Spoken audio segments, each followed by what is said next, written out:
We are coming in and starting our first seminar. Welcome, everyone.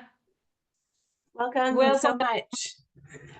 Right in the chat where you're joining us from, we would love to hear. I'm in super sunny Toronto today where we're having total late summer. It's 25 degrees Celsius, so loving it. Amazing, amazing. Welcome, everyone. Such a great to have. And as people are coming in, I'm calling from Miami, and sunny it is, yes. And also what we want is for you to drop your LinkedIn in the chat. This is a great time really to get connected while we are waiting everybody to get in. Make yourself comfortable, say hello in the chat. We are so excited to start this seminar in a couple minutes. Awesome. So good morning to you. Hey, Kate from Arizona. Good morning. We've got Russia. We've got Helsinki, Milwaukee, Saudi Arabia. Okay, this is, not global whatsoever. We've got Fort Lauderdale. Oh, you're originally from Toronto. Hello, welcome. Cambridge, Delray Beach, DC, Sarasota, Finland, Miami, lots of Florida, lots of Finland. I love Barcelona, it. UK. And so many LinkedIn profiles going up. Amazing. Please say hi to everyone. As much as we are hearing these incredible visionary speakers joining, we want to network as well for the next 2 hours. So Anne-Marie, let's wait I think one more minute, and then we are ready to start. Look at this. We are coming in so many great messages. Perfect. Welcome, everyone. Brussels, one of my favorite places to go. Chicago, Bronx, music, education, tech, amazing. Hi, Mark. Very great that you're joining us.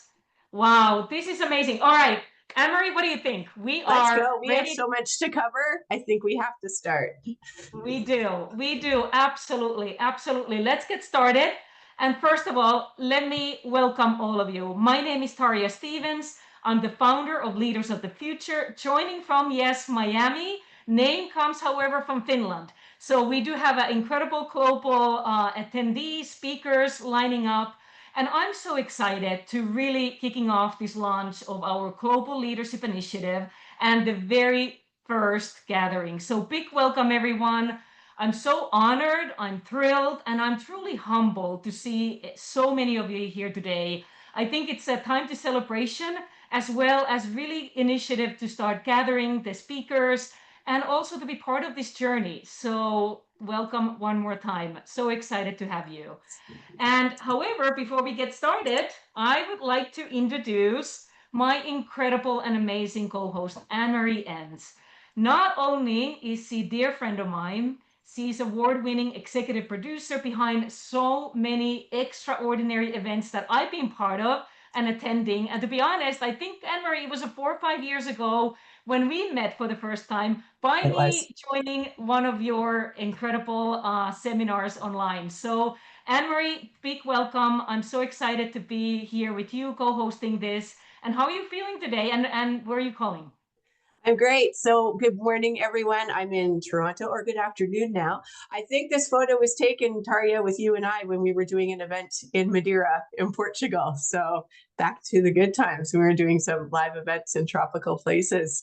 I'm so honored to be co-hosting this inaugural Leaders of the Future event. And I just wanted to take a moment to give a big shout out to you, Tarja, for creating this community and for bringing together all these incredible thought leaders.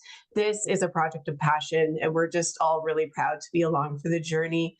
I am so excited to have great leaders on the stage and great minds, also excited to have great leaders and great minds in the audience. So this is going to be a wonderful 2 hours. I don't know about you, but I've got like my pen and my notepad ready to take notes. I'm so excited to learn today. So just a few housekeeping notes for everybody. Please, please, please, as I see that you're already doing, drop your LinkedIns into the chat. Please connect. This is about building community and creating a huge community of like-minded individuals where we can learn and connect with one another. Due to the time constraints, we do not have time for live Q&A today, but do write your questions in the Q&A or in the chat. We'll be gathering them up, sharing them with the speakers, and then connecting with everyone after the event, where we'll send a summary with the answers to your questions. So share your comments, share your thoughts, share your LinkedIn, whatever you're thinking. I know that I'm going to be in there. I love this. I'm learning so much. But back to you, Tarja, and to what's going to be happening Thank today. you. Thank you. And guess what? I have my notepad here as well. I think one of our first speakers, Anna, gave this to me, World in 2050. So my notepad is ready to go. And speaking of all the speakers, so over the next 2 hours, I think all of you already know the structure that we are having 8 visionary leaders that are incredibly visionary, showing what the future looks like, sharing their insights. And this will be really fast-paced 10-minute talks from each one of them. So they're taking us into this incredible journey into the future. And with that, we actually have created you a program booklet. So there's a QR code. And Anne-Marie, I think you will be also sharing a link to this program. And you will be able to meet the speakers, see what the topic is about, and also really kind of seeing the journey of going to the mega trends into really different themes that we will be going over the next 2 hours. So please have the QR code, and also be ready. We have quite many QR codes throughout this presentation, so please have your phone ready. Share all the links, and we will be posting them as well on a chat. So that is something very, very exciting. But also what I want to, before we get started, is that we also have amazing global leadership audience here. Not only are the speakers from 6 different regions, we have Washington, D.C., Miami, and entire South Florida here, as well as Toronto, London, Helsinki, Dubai. That's where the speakers are coming from. And as of this morning, we were just looking over, now almost 300 has RSVP'd on this. So those who are joining live, welcome. And those who might be watching the recording, thank you so much. We are excited. Over 15 different countries being represented here. So that truly shows what the global network we are now building and really sharing our wisdom. And one more thing, I know many of you asking, okay, leaders of the future, what it is, and I just want to share you 2 things.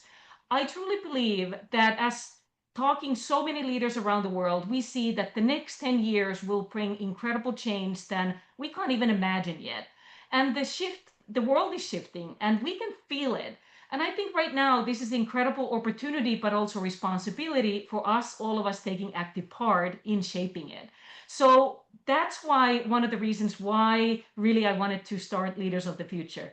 And the second thing, what really we have seen is that the leadership is no longer what we do, our roles, our titles, but more as who we are as a human beings. And I think that's the human centric, really people, us coming together to sharing this wisdom, it's all about. So with that said, Anne-Marie, would you like to share now agenda and humble welcome everyone? Let's get started. Great. So we have a lot to cover today. I'm so excited for all these speakers. I can't wait to just get going. But we have 2 full hours of topics and split the time and the topics into 4 themes. First, we're going to look at megatrends in the world in 2050 with Anna from Diplomatic Courier, which I'm very excited about. Then we'll dive into theme 2, where we explore technology and human possibility. From there, we're going to lean into the human qualities and go into theme 3, where we look at the skills that we all need to journey through this time together. And then we'll wrap it up with a powerful conversation about the future of connection and networking with Nicole. We have 8 speakers, 4 themes, 2 hours. Let's get started. Amazing. I love it. So like you said, the first one is we're going to go absolutely really big mega trends, and really kind of having that powerful question, what are the mega trends shaping the leadership in the future? How can we really help the future arrive well? So with that due, Anne-Marie, would you like to introduce our incredible one and only Anna Roll to the stage? Welcome to the stage, Anna. If you don't know Anna Rold, you should, and you should connect with her. I will put her LinkedIn in the chat once I've done her introduction. She is the founder and CEO of Diplomatic Courier and the creator of World in 2050, a platform that brings together leaders from 182 countries to anticipate megatrends and shape solutions at the intersection of diplomacy, business, and technology. For over 2 decades, she's been a guiding voice in global media and policy, building platforms that inform, inspire, and connect change makers. Her mission is clear: to help the future arrive well for all. Thank you so much, Anna, for joining us, and take it away. Thank you so much, Taria and Anne-Marie. It's such a pleasure to be part of this gathering today. You know, I was thinking about how everything is so well structured in today's talk, and I was thinking, okay, well, if we were having a meal together, I would be sort of the appetizer. I'm going to take you all the way to the clouds. I'm going to talk to you about my favorite movies. And you know, you're gonna think, okay, what does this woman do in her day job? My parents and my kids still don't know, so hopefully you'll know by the end of this. But I'm excited to be with you and to share sort of how I see my view of the world. And I wanted to say a quick shout out. I've been looking at the chat and I see so many amazing individuals that I do know and I call colleagues and dear friends. And thank you for being here. And I hope I get to do justice to this talk. You, Anne-Marie and Tarja, earlier said you will go ahead and tell people to ask questions. Unfortunately for you all, I'll be the one asking you questions today. The entire conversation is going to be about questions.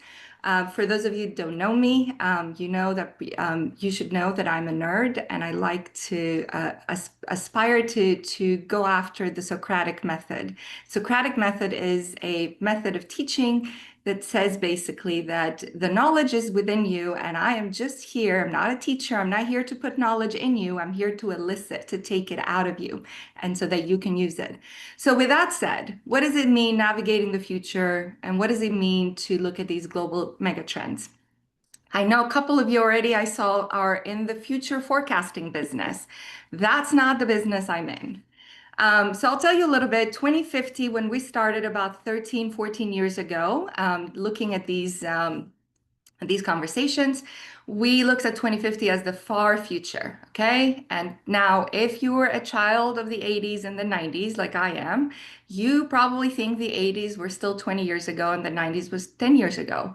In fact, 2050 is much closer than the 90s and the 80s. However, we are looking at 10 billion people, even though we are looking at population of Earth growing, demographic changes, and all of these things that are happening at the same time. We have now entered a world I would call of paradoxes. There's no much in between anymore. There's all the way one side and the other. And what we're looking at, and again, this is me being 100% nerd and telling you all about my favorite sci-fi movies. We're looking at polycrisis, which is a compendium of different societal issues that are now feel like they have bubbled to the top. And we'll talk a little bit about that in a moment. And then the other side is possibility. We're on the cusp of major human change, societal changes that are going to be mind-boggling. I would say we're not on the cusp. We're there yet. We're there now. The changes that are happening to society right now are happening in leaps and bounds that we've never even imagined before. So the question that I ask is not, and again, this is where even the talk is about the future. We are not a future forecasting or a future obsessed organization. We talk about helping the future arrive well because we're obsessed with the present. And will that future be a Mad Max kind of future, or will it be a Star Trek kind of future? So the megatrends, what are they? We talk about them, and I'll tell you a little bit more about them in a minute. I will tell you what they are and what they're not. They're not predictions. They're directional signals that we must prepare for right now in the present. They are big structural forces that are reshaping society.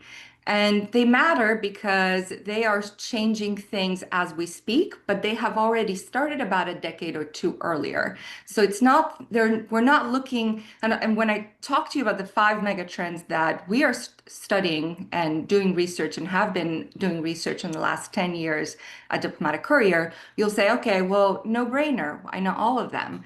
Of course you do. They've been all around us for the last 2 decades. So they're not things that are just happening to us. We all have agency in letting them happen and participating in these major forces that are shaping them. So let's start with what they are.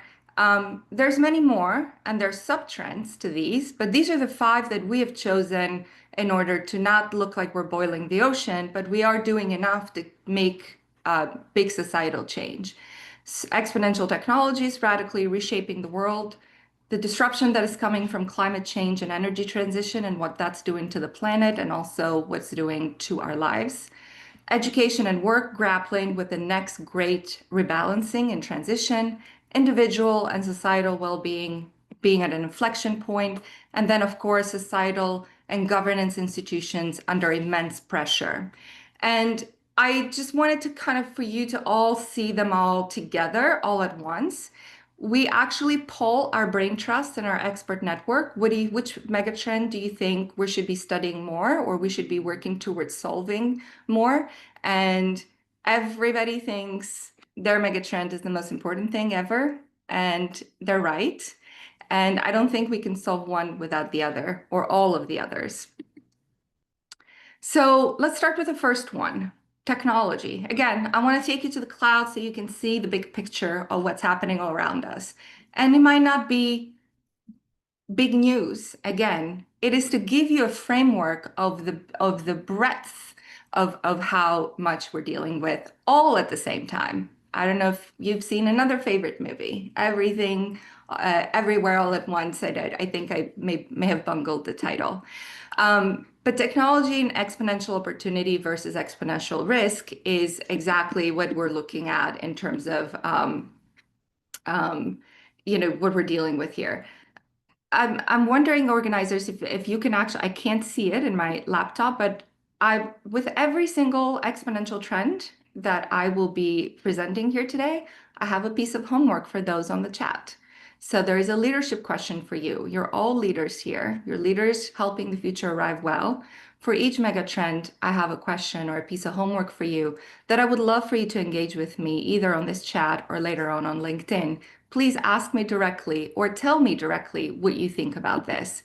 If we're living in a time where we're trying to figure out exactly if the exponential opportunity matches or shadows the exponential risk, if our children are going to be able to go to school and graduate and have the same promise that we had, our generation had, that they'll get a job and be able to have a stable life and meaningful labor transition.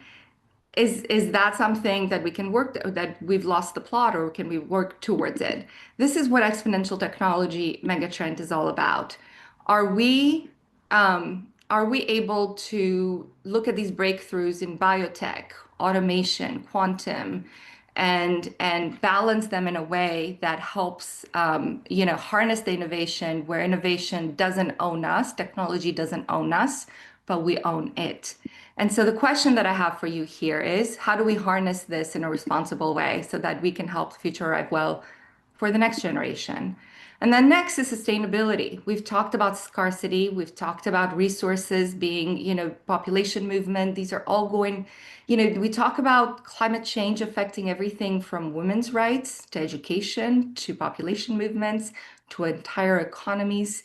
And the solutions are far and wide. So the question always here for me is, how do we balance growth with planetary boundaries? And that's your homework for today. The climate clock is clicking. While we have so many breakthroughs in clean energy and climate change, and there's hope, the planet systems are tipping faster than our politics can respond. So how do we as leaders, can we align this kind of growth that we're experiencing right now with technology with these planetary limits? The next one is about human progress. And this is more about the future of work and education. And I think a lot about this because obviously, as I alluded to earlier, I have children who are about to graduate high school. So for them, for me, this is a very important and it's right at home. I'm feeling it right now. But also at the same time, we hear, the Anthropic CEO and Anthropic report yesterday was quite revelatory. We're not using technologies, we're not using AI to advance or enhance our work. We're using it to replace human labor. What does that mean? How do we, as leaders, design these technologies in order to create more progress and to make it more inclusive, not to replace humans at the end of the day? I know there's so many smart people here that are going to be giving speeches later on. Their talks are going to be exactly about diving into figuring out how do we use this technology and how do we create human progress that doesn't stifle us and doesn't take the human out of the equation. And then well-being. I get a lot of questions about this. What does that mean? Well, when I talk about paradoxes this is the biggest paradox of them all. We now have ways to feed the entire planet, to solve for diseases we never thought imaginable. But the health gap is really, really wide, sort of like the wealth gap at the same time. And if we take, if we look at it as a pyramid and we look at the individual up here, and then we look at the family, and then we look at the organization, and all the way at the bottom, society, at every level, it takes every single one of these stakeholders to make sure that health and well-being is part of everyone around. And now we have the data to show that it matters in the workplace in a very, very meaningful way. It matters to our bottom line as CEOs, it matters to our companies, it matters whether we make money or not, and whether our employees are happy or not. The happiness quotient, the loneliness epidemic are actually really, really big factors that we study in the policy environment. Or if our populations are not happy and they're lonely, we look at it from perspective, what does that do for entire elections? And I'll move faster, but I'll end with governance. I talk about the question here being, can we regulate at the same speed we innovate? And I say that because innovation is happening at a breakneck speed right now, but regulation is all but given up in that sense. And it's always been that way, right? It's not always been easy to be able to match the speed and the pace of those two. But the bigger issue around governance is that polycrisis I was talking about, is that our institutions that are built to uphold order are now struggling to survive this order. The societies are fracturing, the public trust has eroded, and we have very outdated governance models that are colliding with these crises that I was talking about earlier. And the crises themselves are too complex for one single actor to solve. So the governance model used to be ministries, and it used to be heads of states dealing with these issues, right, at the very top. And now, thankfully, we're in the multi-stakeholder diplomacy era, but that doesn't mean that even though we've moved into this trend, it doesn't mean that we are actually practicing it, because we're still, case in point, going to the UN General Assembly meetings next week, even though there is an unprecedented number of thousands of stakeholders that will be in the city. The decision makers is still in the rooms with closed doors. So how do we open these closed doors? And the leadership question that I have for you is, how do we make a different table, and who gets a seat at that table of the future? So I get asked a lot this question. I know for a fact there's a couple of very cool futurists in this chat. I'm not going to call it by name, but I know they're there. And they will have some very, very cool ways of you to follow structures and how to do strategic forecasting. It's actually a very interesting and very beneficial practice. So I'm going to tell you the DIY, how to do it at home, be a futurist way. You can jot this down and do it at home. You can scan trends and look at the signals without having to do doom scrolling. In fact, doom scrolling is the opposite of scanning trends. You can do that in a way that it's very, very productive on a daily basis as a practice. Number two, reach out to collaborate with people you wouldn't normally collaborate. They're not in your industry, they're not in your purview. Make sure that you have friends outside of your bubble. and people that you disagree with, especially that part. We have figured out how to, we know that shared experiences and shared values is what brings us closer to solution making, but we've done everything in our power, and technology has helped us become even more efficient in doing that, and how to become even more siloed. And number three, build resilience into every decision. Prepare, prepare, prepare. That's actually a very futurist kind of practice. You plan for different futures. You plan for Star Trek, and you plan for Mad Max, and you make sure that you're prepared for the entire range. And those are three quick practices that I want to leave you with. But it wouldn't be my speech if I didn't talk about more nerdy stuff. So if you haven't watched Back to the Future, the complete trilogy, this is it. This is a picture of the actual blue DVD player that I have, because I know the kids nowadays only have digital content. This is as far as the technology took me. I love to ask people, what if you had a time machine? Would you go to the past or to the future, and why? And what would you do different? For those of you that have seen the Back to the Future trilogy, there is a time machine. There's that little car right there, and it takes you to the past and to the future. When these characters travel to the past, it's quite hilarious. They're very, very worried about making any changes to the timeline, because what if, one of them changed the timeline only slightly in the past, and then they're not even born into the future, and then everything will change. They're worried that every single little thing that they do, every small action that they take in that moment will have a cascading effect into the future. So the reason I say that is we should think about the present that way. If I had a time machine, maybe I'll go back to the 20s Paris because it was fun. But I would actually be a lot more laser focused in what's happening today, because every single little motion we make today has a huge cascading effect in how to help the future arrive well. So that's my homework for you all. How will you help the future arrive well? What will you do today in order to help that future that you desire arrive well? And this is my call for you to join me and answer those questions that you may have jotted down and engage with me. Feel free to take down my information. I would love to be in touch with you. Thank you, Tarja and Anne-Marie. This has been a real pleasure. Thank you. Thank you, Anna. Oh my goodness. I've been writing so many notes already. And really what you mentioned, that who gets the seat at the table of the future. I think there's so many great homeworks and really putting us out there like it is up to us. So thank you, Anna. This was such amazing insights, and what a great start. And Anna, thank you. Your questions have a lot of conversation in the chat. So I encourage you to go there and read it. I've taken some notes, a lot about education, a lot about resiliency, and a whole lot about equity, especially with the question about who gets the seat at the table, equity in education, equity and who gets a voice.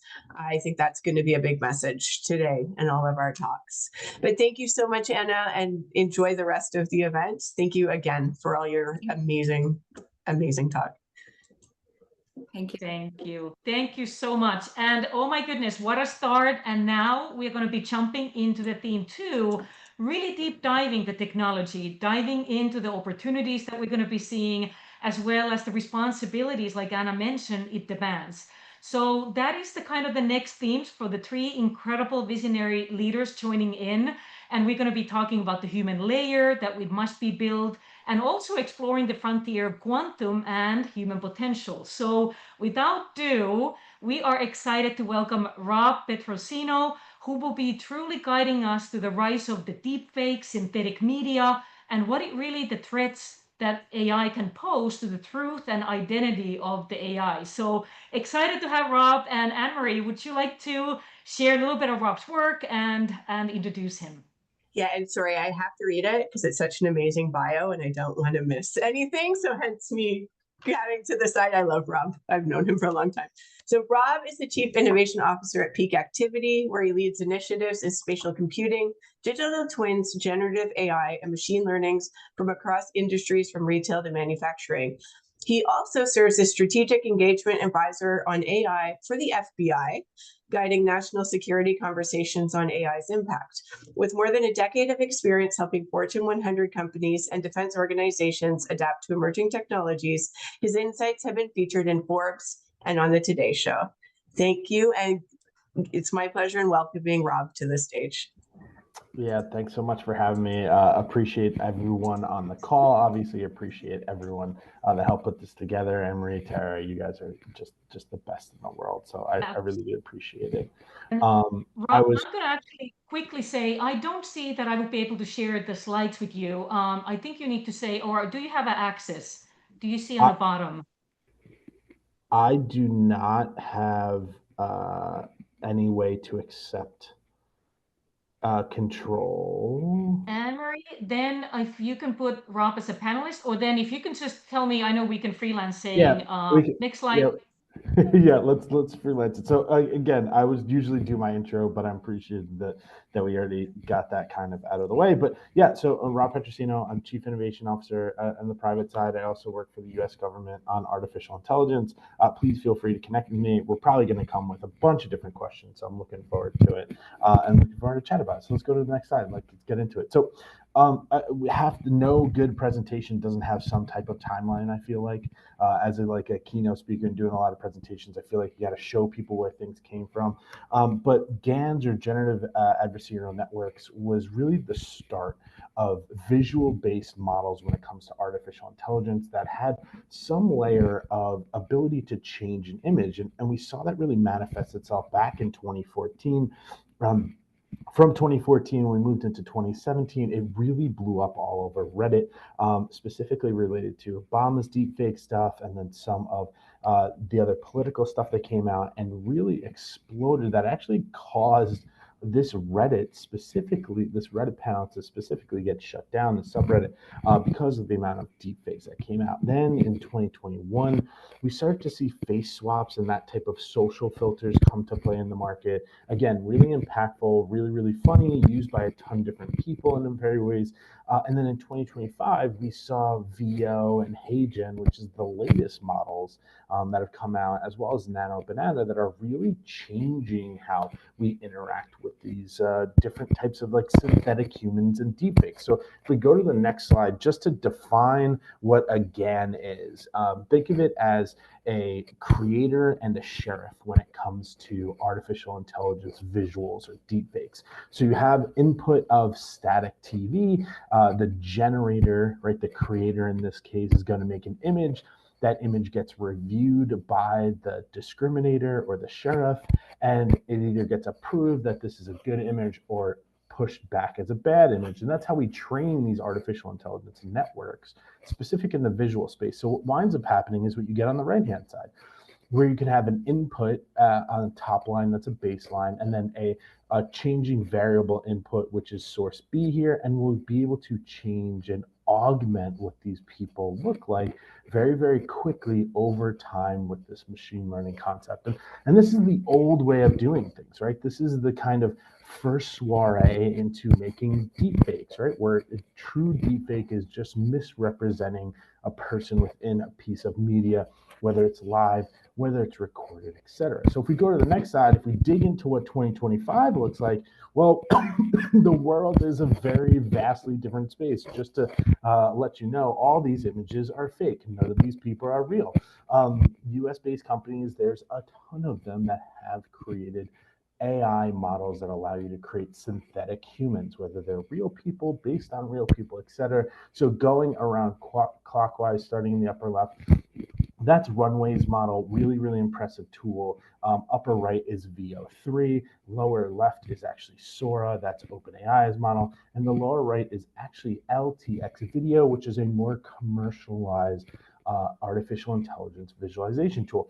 If you go to the next slide, those are all the US-based companies which have some level of rules and limitations traditionally around them. But when we think of what is overseas or outside of the US's purview, you have ByteDance in the upper left-hand corner, you have Hailu in the upper right-hand corner, Wanex in the lower left, and then Kling. And you can see the fidelity of these models is equal to, if not better, than a lot of the US models. And now you may say, well, Rob, fantastic. That's great. You told me that there's US and international models. A lot of the times the international models are not only pay to play, they can also be downloaded and run on your own system where you can subvert any restrictions that are based there, which is when we get things like what's on the next slide here, which is a really interesting concept of deep fake or misinformation, malinformation. This obviously event did not happen. There was not a fist fight between President Zelensky and Donald Trump in the Oval Office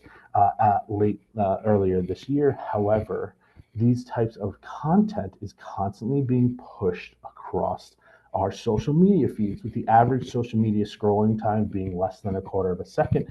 These shorter clips that have very high fidelity and high levels of visualizations really do impact the social discord that's happening. So much so that on the next slide, we get to talk about some of the real world impacts. We have now 24/7 AI generated news channels. Artificial intelligence on the bottom of the screen was used in several different Netflix shows, from drawing backgrounds that are traditionally artist rendered or creating AI generated images in that center bottom image for different documentaries, or even in the upper right hand corner where artificial intelligence was used and then thrown out in a court case where a person asked an AI to help represent them in an opening statement. Once the court and the judges saw that it was artificial intelligence, it actually ran for a couple seconds and then was dismissed directly.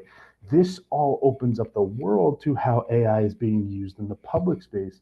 If we go to the next slide, we start to see what's going to happen at that nation state level, where we truly have this idea of synthetic sovereignty, where we can create digital twins and deepfakes of our leaders that have the messaging, goals, mission that the current leadership has, and extend the reign well beyond what our human lifespan is. This is where things get to be concerning, because it doesn't matter if the content is fake or not. It only matters if the content can be established, deployed, and resonate within those people that see it. This is a really scary progression when it comes to these types of tools. These tools are moving at a rate that's really uncomfortable for a lot of people. And most people say, well, Rob, what can I do? And ultimately, not much. We can lean on blockchain, we can do some content verification systems, but ultimately the ease of convenience of creating this content and the deployment of this content will always rule the day. If we go to the next slide, if you think that's imaginary, we've already seen this to be true. We've seen social engineering campaigns where Luigi Mangione, the assumed killer of the CEO, United Healthcare CEO in New York City, has been used on Shein for digital advertising and buying and selling of shirts, all the way through the most recent PRC, People's Republic of China, military parade, where there was clearly some artificial intelligence and green screen done because boom cameras were falling through different soldiers' faces. And on the bottom one, you can clearly see that that is a dummy in the back of the car there and not the actual president. With that, if we think about what the future will bring, trust does not always equal truth anymore. And that's a major problem, because the idea of being able to trust someone on their word or a handshake or a photo or a video has been something that we've built our societies around for a very, very long time. And with these new tools, that truth and trust has basically eroded and cannot be connected to each other. With that, I've built out 10 different principles related to artificial intelligence, and I'm only going to tag into one now, but number 7 of that is no absolute. Everything is malleable related to truth in the world of technology. When you're choosing tools or anything to help your teams out, understand that the absolute answer does not exist anymore. And realistically, you have to be adapting with the times that are current. I hope that we figure out a way to do this in the long run. But with that, my time is up. Tara, Emery, thank you guys so much for allowing me to have this. Anyone in the chat, feel free to connect with me. I'm happy to answer questions and happy to chat a little bit more on this. Amazing. Rob, thank you. This was such an eye-opening. And I know we had conversations before this seminar and your work with the government and such a, I'm sure the work you do, it's so important. And really I love when you said it, the trust and truth are no longer guaranteed. It is up to us as a leaders to truly be critical thinkers of the future. So Rob, thank you for sharing these incredibly important insights. Thank you, Rob. That is amazing.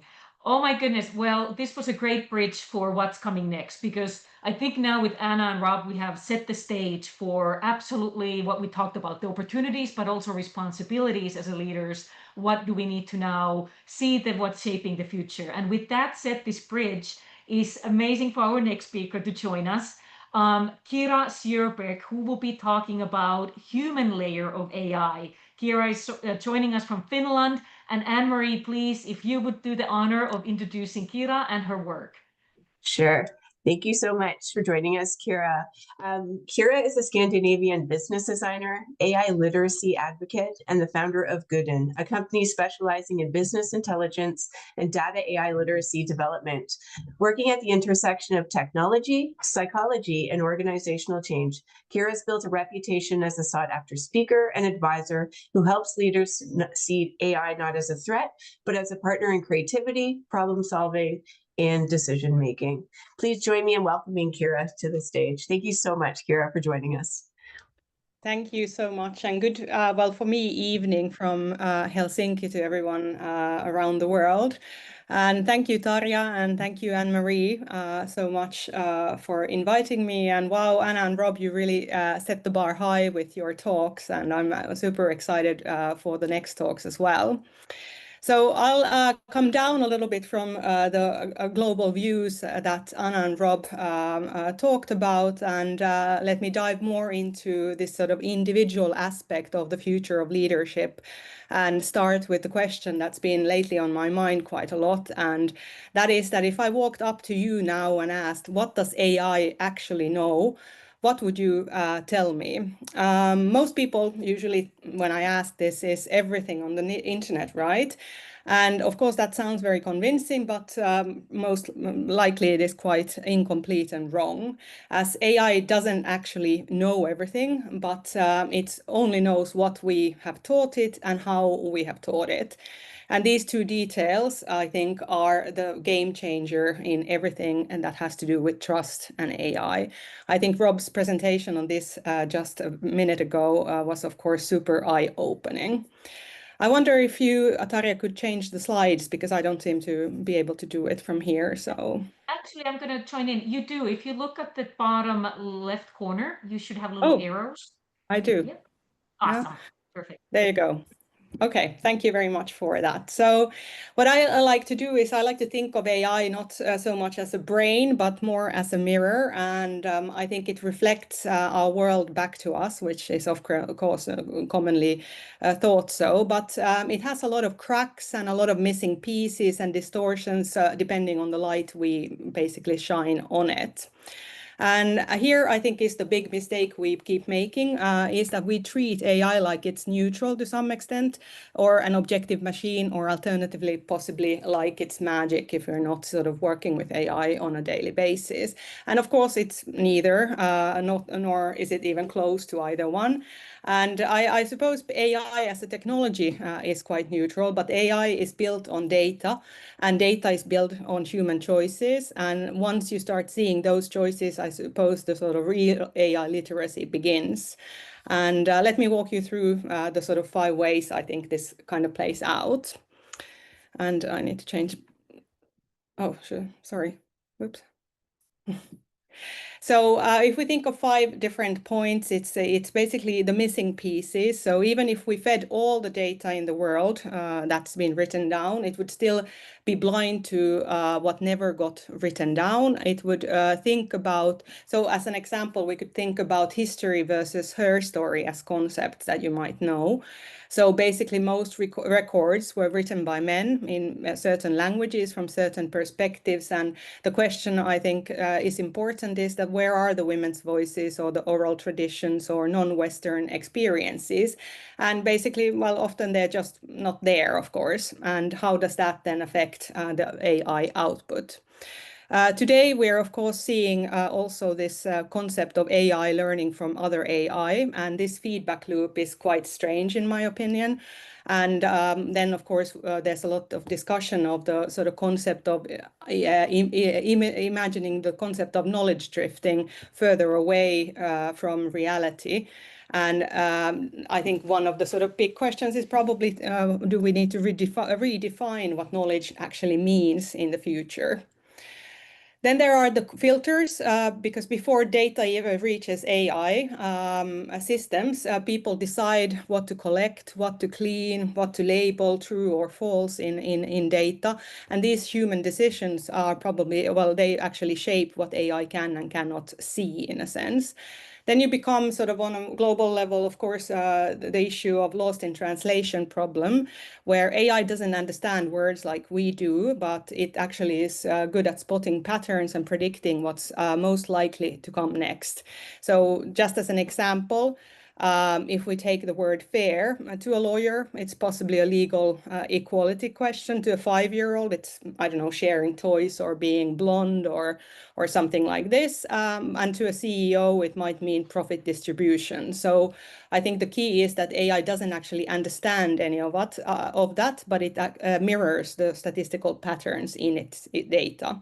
Then we come to the sort of competence gaps of things where an engineer sees AI differently than a marketing manager or an HR director does. And still, we see at least a lot here in Finland that organizations roll out tools as if everyone starts from the same baseline. And I think that assumption hides dangerous blind spots in many ways. No, sorry, it goes like that. So this year alone, if we think of our team at Goodin has trained over 700 non-tech people across industries in AI literacy, which means because the course itself is 27 hours, it means that we have over 18,000 hours of observing how people actually understand AI. And here's the big concern that I've been seeing is how AI literacy understanding is desperately needed. As the more we lean into AI decisions, the more we risk expertise erosion, which of course means losing the ability to spot when a system is wrong. So if we always take the shortcut, we of course never learn the map. And I suppose one of the core things at the bottom, which is last but not least on my list of 5 things, is the foundation for it all, which is of course the curse of knowledge. So we humans assume others know what we know, and in AI this leads to overconfidence, weak oversight, and bad decisions based on outputs that nobody really understands. So a quick example would be the word value as opposed to the word fair. So to an economist, it might mean market price. To a teacher, it might mean honesty and kindness. And to AI, well, it's just a probability calculation. So whatever meaning appears most often in the training data is what wins.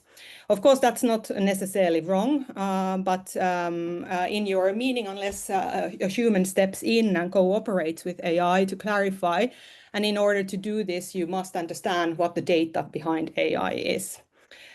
I usually use what is called this 5 filter, or I call this 5 filters test, which is I sort of look at the output from a source. Where did this data come from? What is missing? Translation, so who defines the terms? Do they mean the same to me?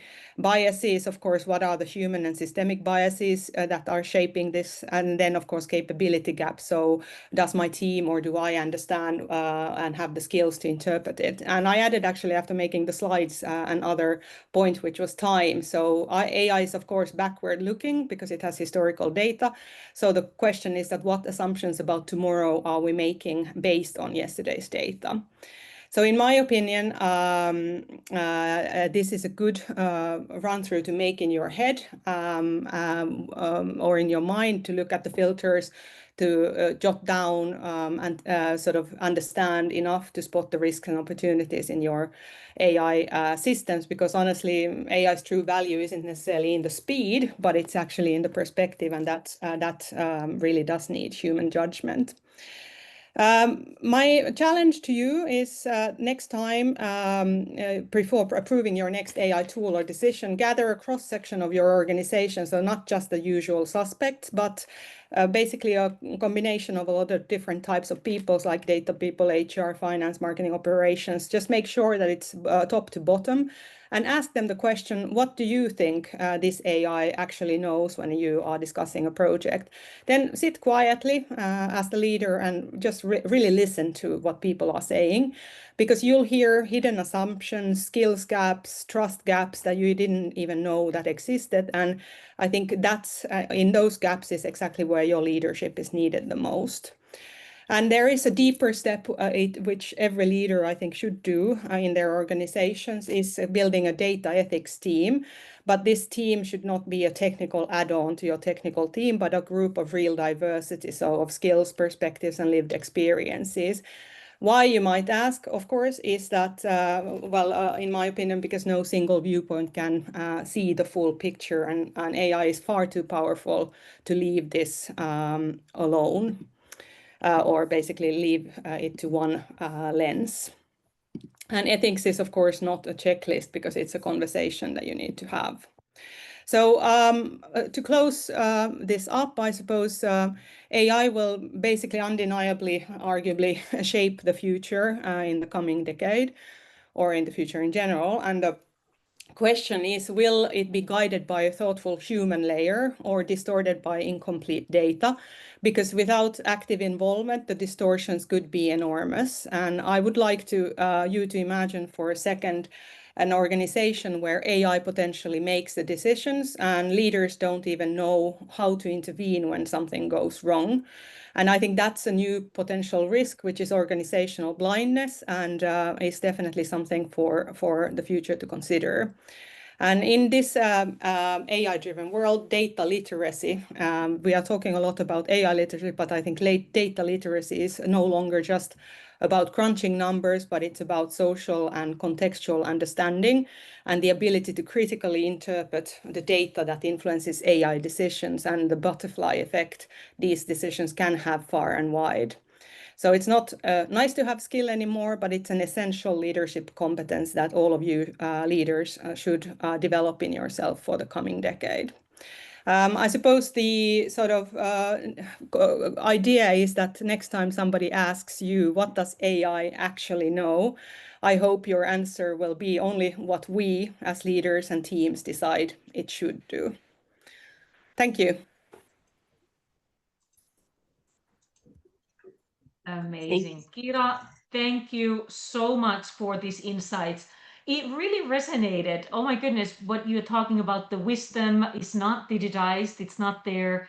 And 18,000 hours. It made me stop. So anyone who have not connected yet with Kira, please do so. I know we have incredible amount of also leaders joining from Finland. So thank you for coming and supporting the work that all of you are doing, because Kira is one of the leading voices there, and really, really having that variety of understanding of the leaders, what they need to be knowing under the data and AI, and coming that human layer. So Kira, thank you so much for sharing your insights and joining today. Thank you. Thank you so pleasure. much, Kira. And I think the most important point I took away from that was that you can't assume that people know the same thing about AI that you do. Sometimes I think we get in our little bubble because we talk about it all the time. But I recently did an event where a girl came up after a workshop I did, and she goes, "You made me hate AI a little bit less." And I said, "Why do you hate AI?" And she said, "Because my friend uses it to gauge whether she should date a guy or not." And that's what she was using AI for. So we get in our bubble. Everyone's got a different viewpoint, but I think it was really important that we get different viewpoints and perspectives when we're building and when we're using, because there's things we're not even thinking about. So thank you so much, Kira. That was amazing. Thank you.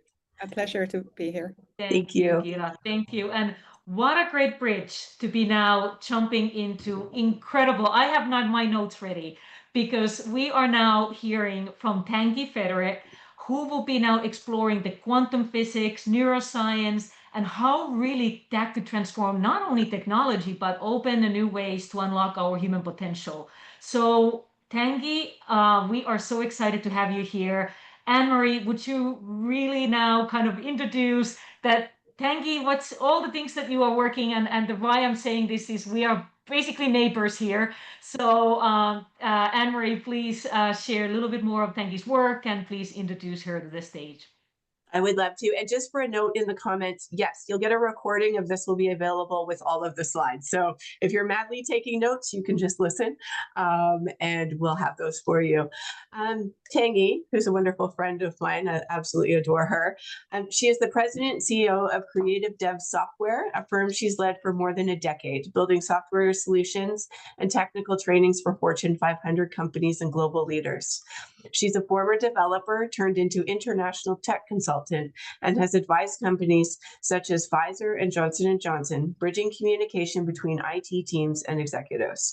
Her passion lies at the intersection of emerging technology, neuroscience, and quantum physics, exploring how these fields can inspire not only new tools, but ways of unlocking human potential.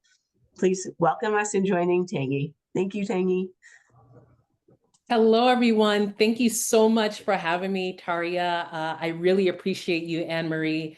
And I'm really excited to share this topic with all of you because usually a lot of times I'm in my head thinking about these things, and to have a platform where Tarja has given me the opportunity to talk about this with all of you, I feel like it's a huge privilege. So thank you so much. This is my first time doing this topic, and all of you, please ask questions and you can put them in the chat. But this is something that I've been thinking about quite a bit for many years. So could quantum physics and neuroscience transform technology and human potential?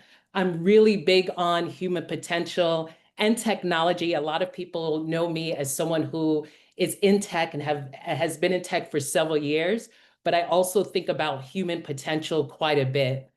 So the first thing that I want to share with you is I want to share with you a story. So when I was younger, I wanted to be a superhero, but I couldn't fly and I couldn't find any capes to match my superhero outfit. So I quickly pivoted and I said, you know what? I want to become a software engineer instead.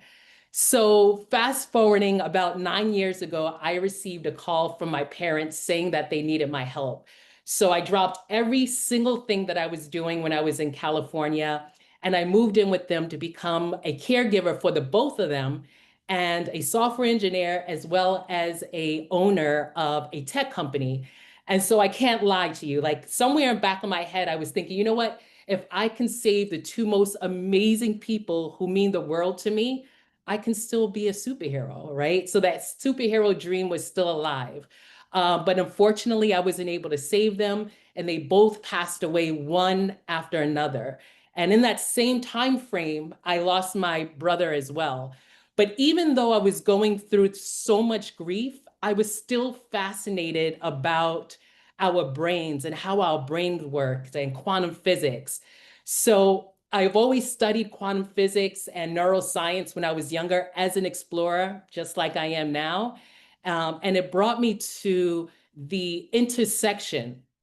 So what I really want to talk about today is my topic is about the fascinating intersection of technology, quantum physics, and neuroscience, and how these fields are not only shaping our understanding of the whole universe, but also transforming our everyday lives. So imagine a future where there's where the boundaries of what we think is possible, and it goes outside of what we already redefine. So think about it just like the age of AI that we're in now, and technology is redefining our life and the way we work. So when we think of quantum physics, and remember, I'm an explorer. I don't have my PhD. I just been exploring it for, over 15 years. So I don't claim to have my PhD, but I've been studying a lot. And when we think of quantum physics, the term quantum describes a part of the universe that is very, very tiny, or some may say subatomic, which is a smaller than an atom, right? And in the study of energy and quantum physics divides energy into different packets that are invisible to the human eye. So what I want to do is I want to take a deeper dive into neuroscience and technology, something that I'm very fascinated about. So let's explore the advancements. So they're not just theoretical, but we can also apply them in real world scenarios. So for example, neuroscience and neurotech, it's making significant advancements in healthcare for things like ADHD, by looking at specific areas of the brain and helping with different approaches when it comes to ADHD and also mental wellness. So these aren't just things that I'm thinking about. These are, if you look at the slides that I'm sharing, these are papers that are written about extended reality and neuroscience and how technology can help us from a neuroscience perspective. So in technology, quantum computer, it's basically promising to solve any complex problems in a second that our classical computers would take years to solve. And the thing that I'm really fascinated about is this title that says Quantum Computing and the Human Brain. There's similarities and the potential connections. So this demonstrates how technology is being developed to mirror our human potential. So this speaks volumes about how the endless possibilities we have as humans when we look at quantum physics. But our human potential is something that we should really be aware of, and we can look at it because we can say, okay, if quantum computing is mirroring our human potential, how can we advance our human potential and look at things that we're not aware of as human beings? So imagine our brain as a super ancient, incredible, efficient, endless, adaptable computer that's been evolving for millions and millions of years. So it's an amazing part of who we are, right? The ability to rewire itself from what we're learning and from our experience, and it gets better over time. So when we look at neuroscience and we look at our brain and neuroplasticity, like I put on this slide, so neuroplasticity is the brain's lifelong, that's the key word, ability to change and adapt and reorganize itself by forming new neurons, neurological connections, and strengthening and weakening existing ones, depending on how we learn and our experiences and so forth. So if we think about this from a neurological standpoint, the human brain is like this, I would like to say, ultimate prototype that's been tested and redefined for millions of years. It means that as long as we continue to use it and to use our minds and look at how many endless possibilities there are to grow. And this is a huge frontier, right, of human potential. So that's what I have here. There's a huge frontier for human potential that AI has yet to catch up with.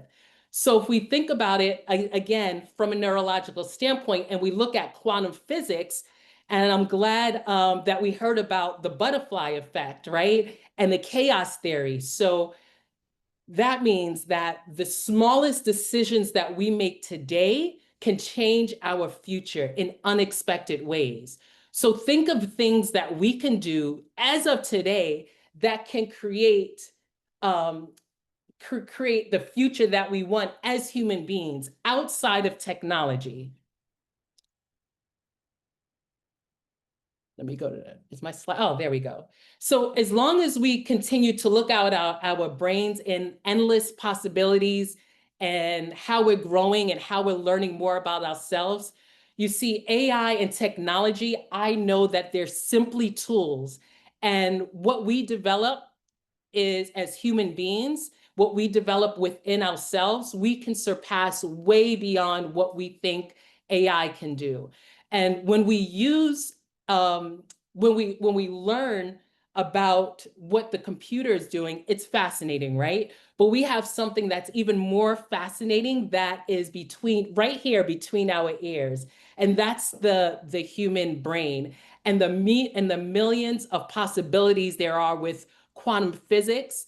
And like I just spoke about, how quantum computing is marrying quantum physics in our human brain, we have the capability to learn more about the things that is happening in technology, because as human beings, we're creating this technology. We're not here to have technology create us. So this is coming from someone who absolutely loves technology, right? And I've been developing technology and AI solutions and so forth. So what I want to do is wrap this up. So what my company and I, we developed something in-house, and it has to do with neurotech. And what it does is we use XR, specifically extended reality, for individuals who are having problems to visualize a better life for themselves or break patterns. They're able to visualize something in extended reality, and we're able to measure their brain waves. So for instance, if you're in the beta brainwave, that's when you're very active. And what we want to do is lower your brainwave to something that's more like alpha, that's more of a meditative brainwave, so that when you're watching the visuals that's going across our extended reality application, you're able to calm your mind. And then when you get into something like gamma, the gamma brain wave, when we're able to see that, that means you're extremely focused. You're at your optimal state when it comes to focus and so forth. So this is something that we created in-house, because as a CEO of a technology company that develops software, that does technical training and upskilling, I believe that it's my responsibility to show individuals, hey, we have the potential within us to improve our lives, to use and to understand more about neuroplasticity and the butterfly effect and so forth, so that we know that we cannot be replaced by AI as long as we continuously grow and understand more about ourselves and dig deeper within ourselves, and look at the many possibilities that we have. So thank you so much. I look forward to potentially speaking to all of you. And remember, it doesn't matter. AI can't take away your jobs, can't take away who you are. You have the potential to grow and to expand. And thank you so much for allowing me to be here. Thank you. Wow, thank you, thank you. The chat is flowing. Everybody's like, how can we participate? The knowledge, the wisdom you have, and I'm gonna raise my hand right away. Like when the second neurotech is up, let's get leaders of the future on board, and maybe we can all meet in person. So thank you so much for sharing this incredible wisdom and learning. I have my notes, so thank you for joining and sharing these insights. And Thank you. I love that you're saying that we have to tap into our own potential. So many people right now are looking into AI to expand what they're doing, but it comes from within. And I'm fascinated by the brainwave technology.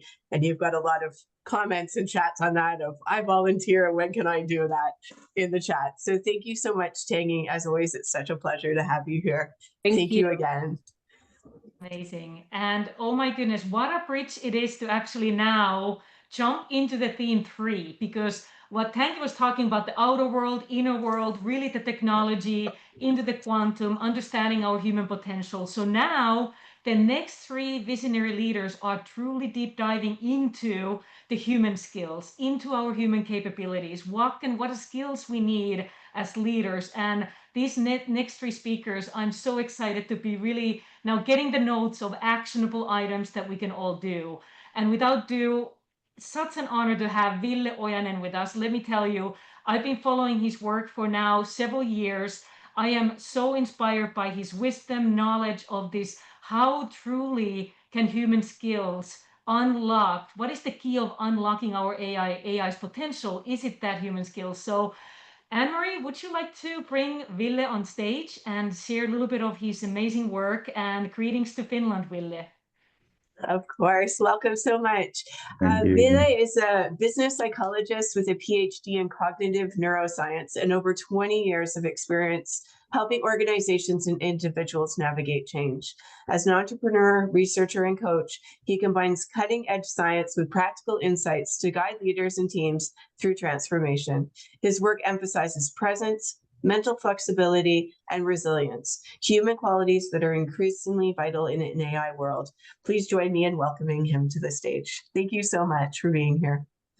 Thank you. Such a pleasure. Thank you, Tarja and Anne-Marie, for inviting me. I will talk about adaptability of human systems and how to increase this adaptability to absorb change.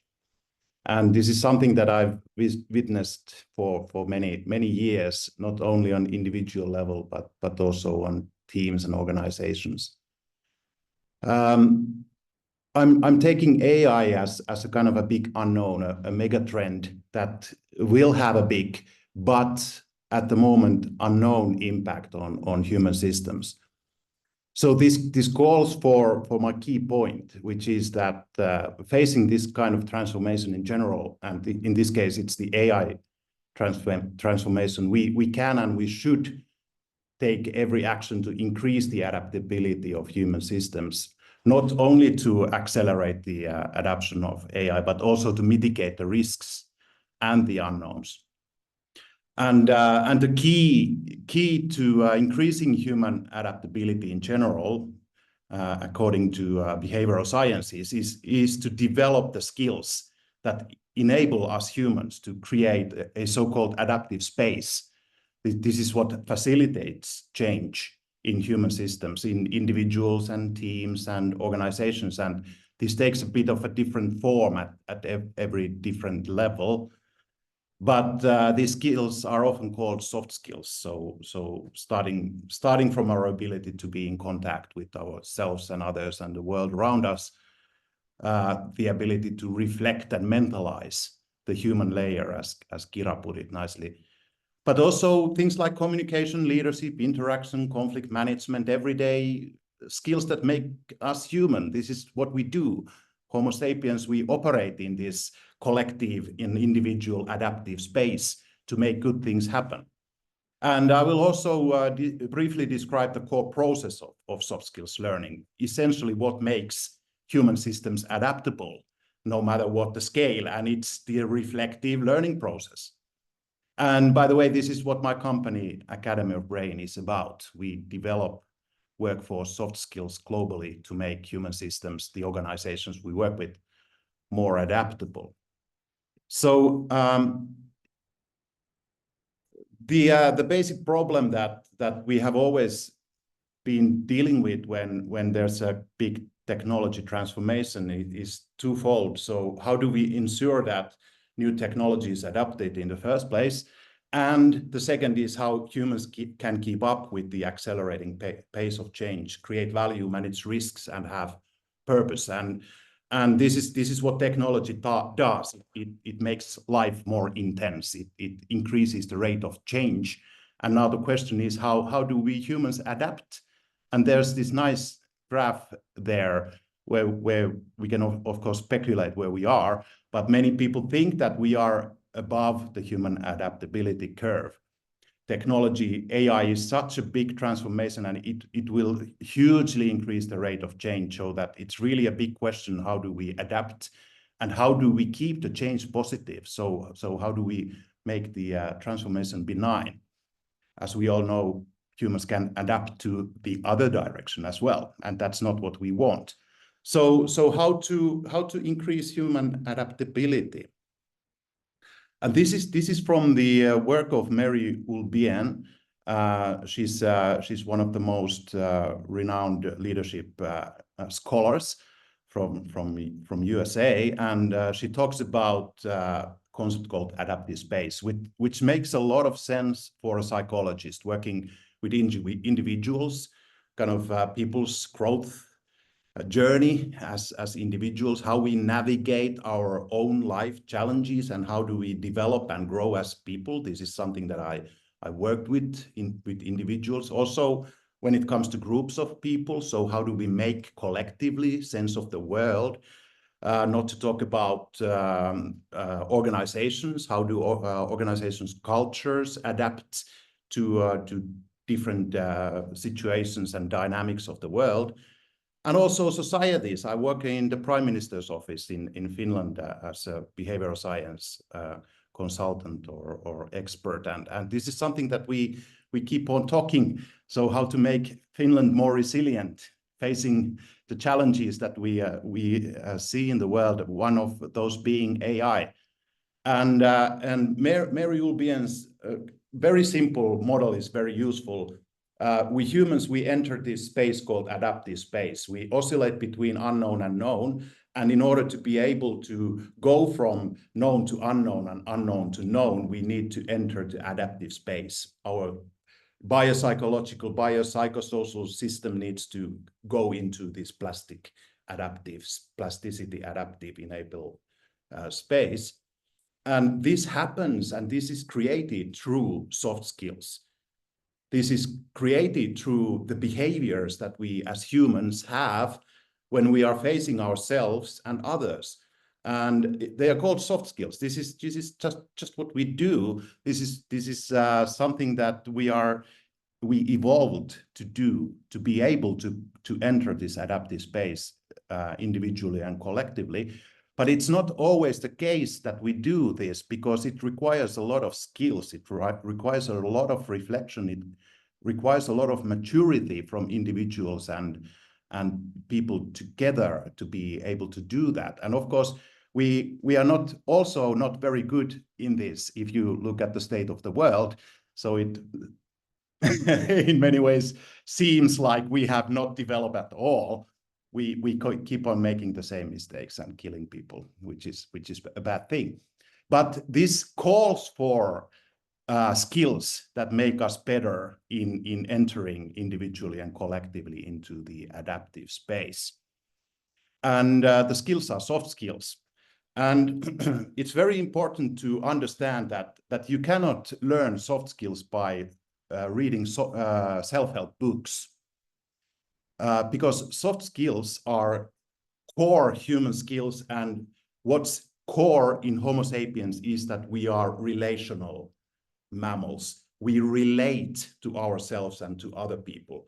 And you cannot relate to a book in such a way that you relate to another person. And we create these collective shared meaning spaces where we face our own inner shadow, the mechanics, the psychodynamics of other people and ourselves. And through that, we create meaning, we create trust, we create safety, we create appreciation, all things that are needed in order for us to enter the adaptive space. So adaptive learning, shared learning process starts from a trigger. In this case, when it comes to what Academy of Brain does, it's a micro-learning video. It's learning content about human skills, personality, differences between people, how to navigate conflict, how to develop teamwork, whatever.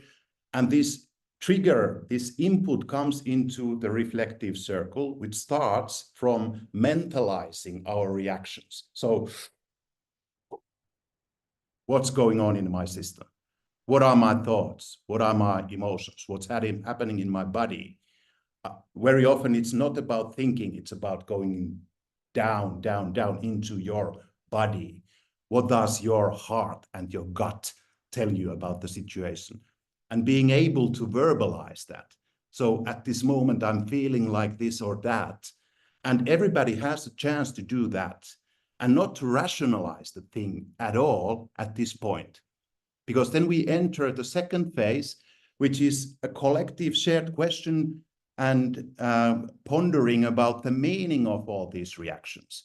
And very often when people start sharing their gut feeling and emotion level reactions, there are differences and we react to each other.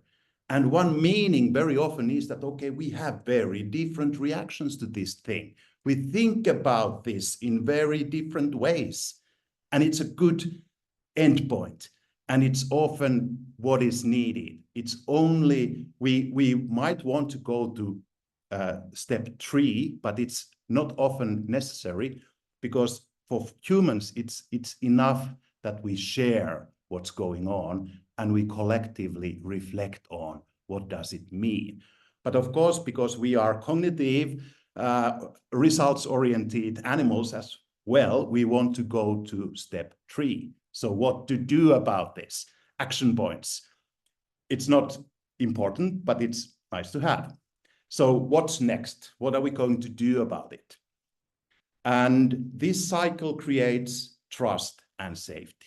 It's an end to itself. You don't need to have anything else out of reflective cycle. It creates trust and safety and appreciation and pushes us individually and collectively into adaptive space, and also makes us learn things like different personalities, differences between people, so how to navigate conflict, also very useful everyday skills. All right, that's all I had to say today. Thank you for your attention.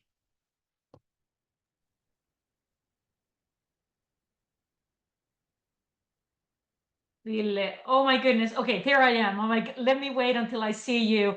Thank you, thank you, thank you. I must say, like I told in the beginning, I have followed your and Tony, who are the co-founders of Academy of Brain, your work, and truly, truly pioneers in that soft skill, like many said, the human skills in the age of AI. So you are truly science-backed pioneering company founders. If those who have not connected with Ville yet, please do so, because the wisdom that we need for the future leadership is truly in the hands of your pioneering work for over, like you mentioned, over 2 decades. So thank you for joining us, Ville. Thank you. Sorry, I wasn't on the ball with hitting the spotlight because I was taking notes. So my apologies. But someone in the audience, I just wanted to write this down, said soft skills should be renamed human skills, for they're not easy or soft at all. And I think that that's very true. So thank you so much. I learned so much from you and appreciate your time with us today. Thank you so much. Thank you, Ville. Oh my goodness. And this is such a great bridge again. I think the journey that we have all seen so far is going now deeper and deeper of like how we can do those action points. We talk about we are action leaders, and now kind of Ville gave us a great points of reflection and really kind of being out there to understand our intuition. I love how he framed it. So without ado, now we're going to be deep diving another action item and welcoming Patrice Gordon on stage. And she is incredible pioneer and world leader in reverse mentorship and reverse mentoring, calling from London. So Patrice, welcome. And Anne-Marie, would you like to share a little bit of Patrice's work and her wisdom and her incredible work that she's going to be doing? I would love to. Welcome, Patrice. So Patrice is a global leading expert on reverse mentoring and inclusive leadership. She's a seasoned commercial executive in the aviation industry and now the founder and CEO of Emanir. She equips leaders to thrive in disruption through emotional intelligence, cultural agility, and her signature framework, Intergen EQ. As an entrepreneur, author, and personal development advocate, Patrice is recognized worldwide for her work in building trust and innovation across generations. Please welcome me in joining her to the stage. Thank you so much for being with us today. Thank you so much, Anne-Marie. Thank you. What a perfect segue. I don't think it could have been more perfect. And so I just want to anchor in on, what Ville just talked about in terms of Homo sapiens. And a couple of weeks ago, I was at a talk with Yuval Noah Harari, and he obviously wrote Sapiens. And the biggest thing that he said that we have to focus on as humankind is trust. Trust is going to be the real bridge for us to get through kind of the next decade or so. So really, really important for us to anchor into the trust part. And I think that is going to come through in the rest of the sessions. So some of you may know what reverse mentoring is, some of you may not know. I'm going to explain it shortly. But first of all, I wanted just to tap into the fact that we have 5 generations in the workplace, and I'm sure that's not the first time you've heard it. But I like to say we're going to add one, and that one is artificial intelligence. That's the 3rd generation, so artificial intergen intelligence. And we're looking at the term, we talk about intergenerational EQ, and also I've coined the term intergen intel. So where are we getting the intel from? We don't get it just from one generation. We have to make sure that we are driving value from the intergenerational aspect of it. And that's the place that I'm really, really working through now. So what is reverse mentoring in my definition? For me, it is matching senior leaders to mentors who could just provide a different perspective on the world. And so this means that people who are sat around that leadership team table tend to be of similar ilk. And so for me, in my experience, I was often the only, and I kind of realized that we were missing something around the table because we didn't have that diversity of thought and that diversity of opinion. So we use reverse mentoring as a tool to help amplify those underrepresented voices and improve this intergenerational intelligence. And I think this has been, like I said, perfectly set up. Thank you so much. But when we're looking at the disruption that we've got in the world right now, when we're looking at the absolute impact of AI, the only way that we are going to be able to move through this is collectively and together. You know, most recently there was a youth board UN report which talked about intergenerational leadership in totality. It's about fostering consultation and mutual learning. It's about enabling co-leadership, because this next generation, they're not just interested in being told what the answers are. They want a seat around the table, and we need to ensure that we are creating and leaving a world, as Anna started off us with, you know, what is the world that we want to leave? What is the world that we want to create? And we can't do that with the current leadership structures that are in play. So why reverse mentoring and why now? There are a few points that I just want to pull out for you. One is that, rightly as Jenny has put in the chat, we all communicate very, very differently. So across the different generations, we communicate differently. Even, you know, when we had Tangi talking about AI and we had LA talking about the, you know, the context that we have. So AI might give us some pieces, but actually the context in which we have it is very, very, very different. And I have a range of people that I work with, and I would say context is king. But even when you do have context, we still communicate very differently. And that's something for us to be aware of. When we look at staying informed, we have things changing and moving within a split second. So if we're expecting our leaders at the top to know everything that's going on, I think that's a little bit unrealistic.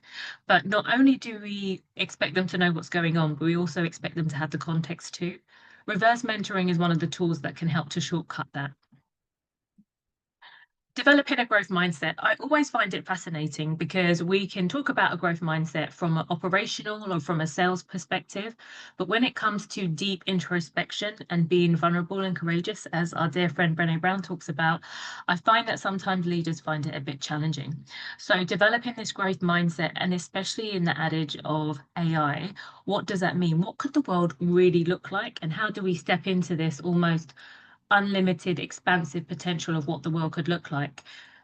When you are specifically dealing with Gen Zs and Gen Alphas, the future hasn't been written yet. So everything that we've had in the past that has kind of been our mainframe of what's going to happen in the future is all well and good, but actually that's just, we have no idea what the future is going to look like. We've got lots of ideas, but actually what happened in the past is not necessarily going to be a great it's definitely actually not going to be a great blueprint as to what's going to happen in the future. And we all need to get comfortable with being uncomfortable in that shape and vein. Building psychological safety, and this comes back to the trust part. So this is where, and I'm sure lots of you have heard the term psychological safety bandied about. In my, you know, the Amy Edmondson definition, it's really about having the freedom to express your thoughts and views without fear of getting in trouble for sharing your ideas. And, you know, it's really difficult sometimes to speak truth to power, especially when you think you're not being respected, and especially when you think you're not being heard.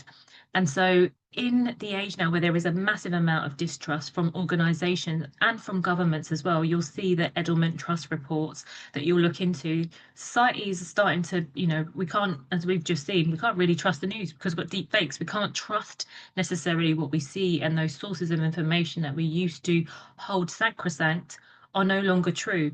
So psychological safety between humans is ever, ever so more important.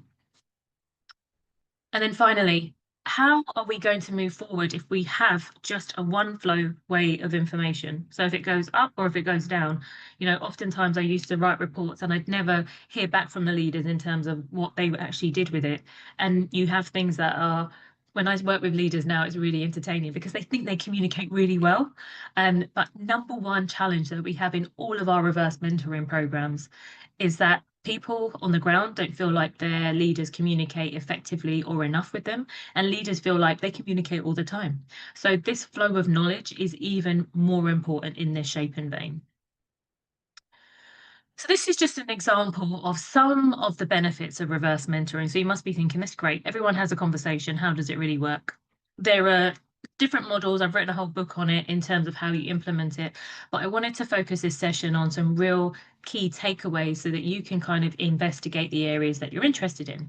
So do you want to improve the quality of your communication? Because reverse mentoring can help you look at that. As we just touched on, psychological safety and well-being. In our programs, we've seen a distinct improvement in how people feel about coming to work and how safe they feel about sharing their viewpoints and opinions. When I talk about psychological safety, I look at it across four different pillars. And the final stage of psychological safety is challenge. And challenge is where the magic happens. Because if you truly feel safe within your organization, you feel safe to challenge. And when you feel safe to challenge, that is where the key to innovation really is. One of the things that I'm heavily leaning in on at the moment is retention and attrition and the cost of attrition. And we know some attrition is good, but actually where employees aren't so happy, you lose the really good people. And so we've got to do some work as leaders and organizations to really tap into how do we make sure that we retain the staff that we need to, but also we're really conscious of where we are losing people. Obviously, mentorship impact is very important, both the mentors and the mentees feeling like they're making a contribution to society and their organization.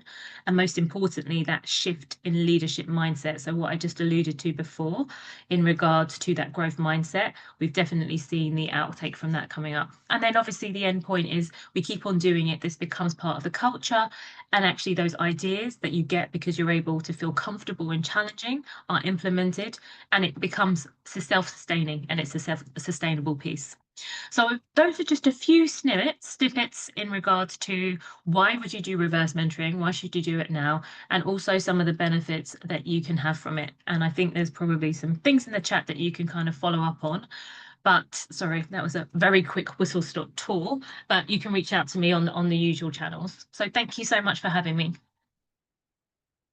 Wow, thank you, Patrice. Thank you. And I must take a moment right now to truly acknowledge your wisdom on this topic. I know that I have had the honor to meet you in person twice now and having variety of conversations online. And Patrice, I just want to share that every one of us as leaders should be taking this so important topic seriously, because we think we know everything, and at the end of the day it's not that way. So I just want to share that I have new views. I have unlearned a lot through our conversations as a leader and opening minds. So Patrice, thank you so much for taking the time and coming to share this wisdom with us. So Thank you for having me.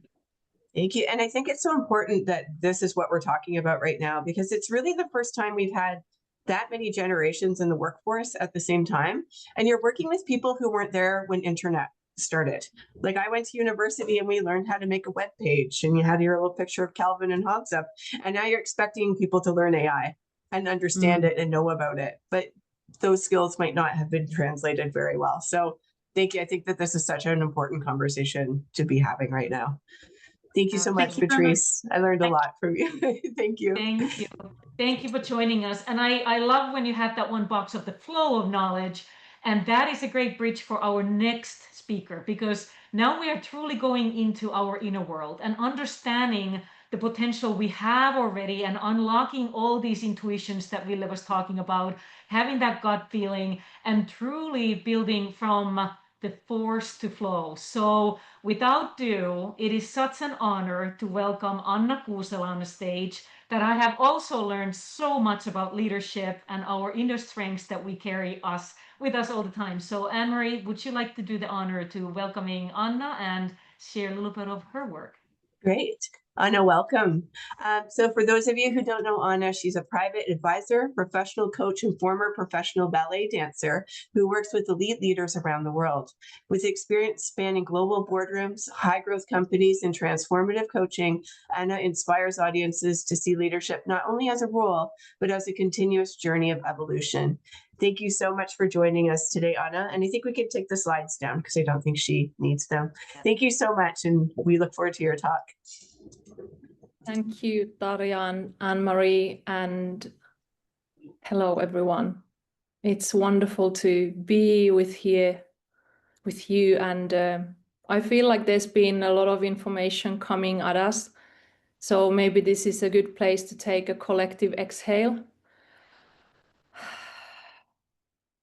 And I feel called to maybe invite a pause in the chat for this next 10 minutes, for you to tune in and really allow this next moment that we are about to create together to work its magic on you. So I come indeed from a background of ballet dancing and management consulting.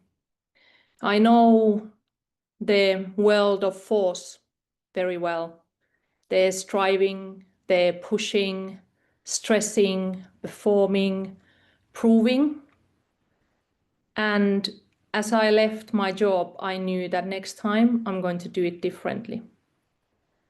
And I feel after listening to all of these speakers that maybe there's someone who shares this worry of how are we going to navigate all of this?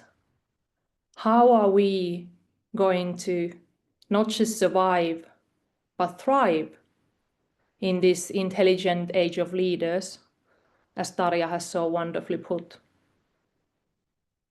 And in my own life, maybe by the grace of God, I was invited to walk a different path, which then later was named and articulated the movement from force to flow. And today I want to share with you a snippet of that I believe is a move within our state of being that leads into the opportunity to tap more into our innate human potential, places of creativity, intuition, and presence. And this is not just those peak state flow moments, but this is an active, intentional calling for you to facilitate the shift in yourself, to move into these wider spaces of presence and awareness. And for me, in order for us to thrive in this new time, this is the shift that we need. And today we are going to discuss this force to flow, but in a different way. So you notice I don't have slides, because I believe that the deepest way of having knowledge is through experience. So today I want to invite you to play with me for a couple of minutes, for you to experience a shift from force to flow in your own being. So first I invite you to take a moment, a circumstance in your life where you're noticing that currently you're using force. Maybe you're trying to control the outcome. Maybe someone's not quite doing what you want them to do. Maybe you're efforting, maybe you're stressed out. Yeah, I have a couple of things myself. And then just notice this current circumstance in your life. And then we move into a space of question. What if this circumstance, this current circumstance of force, is here to teach you something about yourself that you don't yet know. What if this moment is your biggest teacher? And in here, we move into a new perspective and just notice what happens in you. Where are you arriving? Is there something new that emerges in you? A new thought, a new feeling, insight, next step?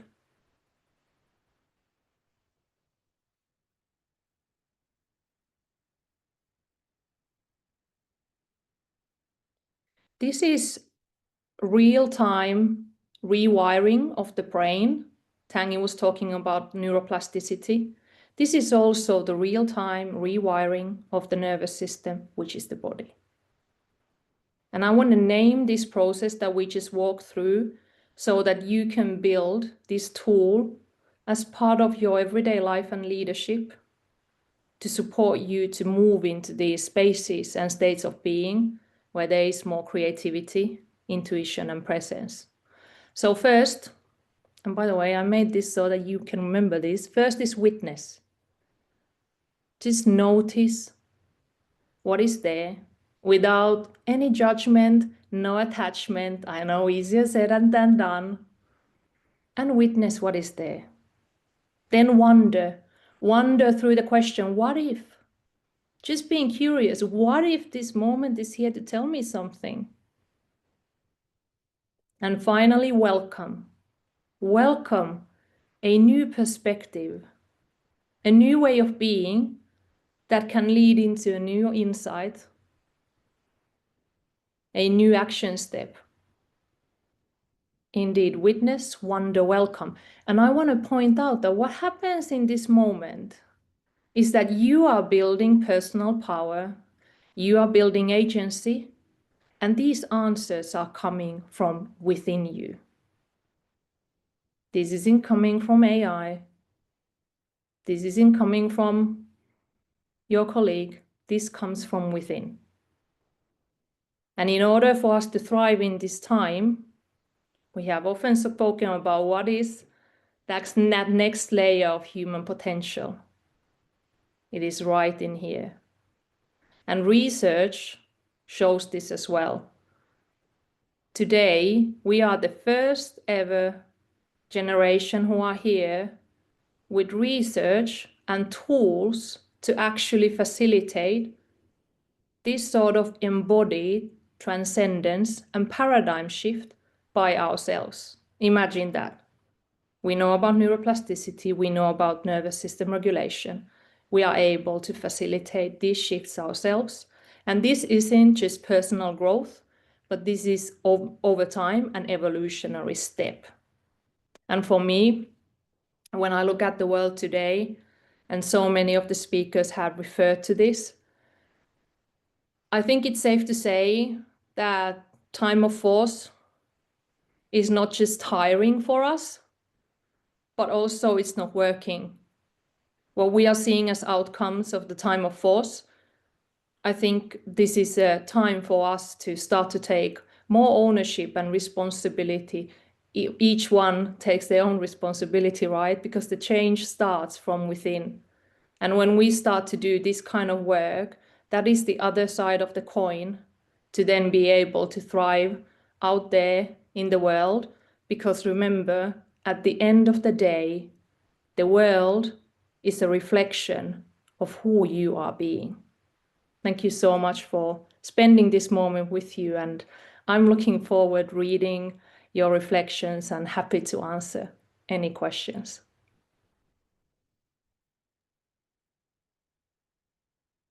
Wow, Anna, thank you. I closed my eyes and really took the time and lead within. I think this was a beautiful overview of whatever we have been covering and making us really stop. So thank you for absolutely joining us and sharing this. Oh, thank you. Yeah, and it touched a chord. I do a meditation every evening about regulating my nervous system because I find the day is a lot. And so I think that that's a really important step. I can't imagine not doing that every evening now. And so thank you. Thank you so much. That was just beautiful. I don't have anything else to say except thank you. Oh my We God. appreciate it. I know this is like such a beautiful way of bringing everybody down and kind of stopping that the responsibility starts within from us and that inner world. So, oh my goodness, we are almost at the end. And guess what? We are kind of saving the action of oneness. We have gone now to the inner world of us. And now we are jumping into the world of connection, the networking, the human connection that we are now going to be talking and closing this seminar with our final visionary leader joining us. Nicole, welcome. I am so honored to have you here now, kind of bringing all of us together. What's going to happen on our networking, oneness, collective network, and also building those relationships. So Anne-Marie, if you could do the honor, really telling more about Nicole's work and introducing her. I would love to welcome Nicole as our final speaker of the day. Nicole Vasquez is the founder and CEO of MDB Partners, the only agency that serves as a concierge network partner for top executives, ensuring they're in the right rooms with the right people. She also advises AI companies, helping them to understand how credibility, trust, which seems to be a recurring theme today, and human connection actually works. Welcome to the stage, Nicole. Thank you for joining us today. Thank you. Thank you for having me. And I am honored to bring it home. So I will bring it, just like every speaker before me has. What a terrific afternoon, day, evening, wherever you are in the world. So thank you, everyone. Sit tight. We are going to wrap through it and it's going to be wonderful. So hello, everyone. AI is going to drastically change the way we engage with each other. And I am your expert on the future of networking, or how to turn your network into your most valuable asset using the right AI tools and your human advantage. So imagine getting this notification on your phone. Hi, Raven. I've matched you with David Larson. Okay to request a Zoom call with him? AI services like this already exist. AI agents can scan your LinkedIn, your job title, your mutual connections, or any other parameters, and then ping you when they found someone they think you should meet. It's convenient for sure. But here's the catch. Being matched with someone isn't the same as being trusted by that person. If you want the right people to say yes to meeting you, there are specific things you should do with your digital persona so that you'll even be suggested to another person.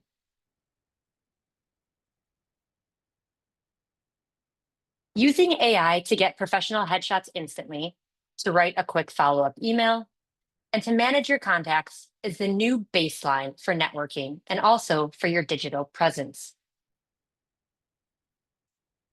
Once you are being suggested to people, those people are going to verify your trust, your credibility, your reputation.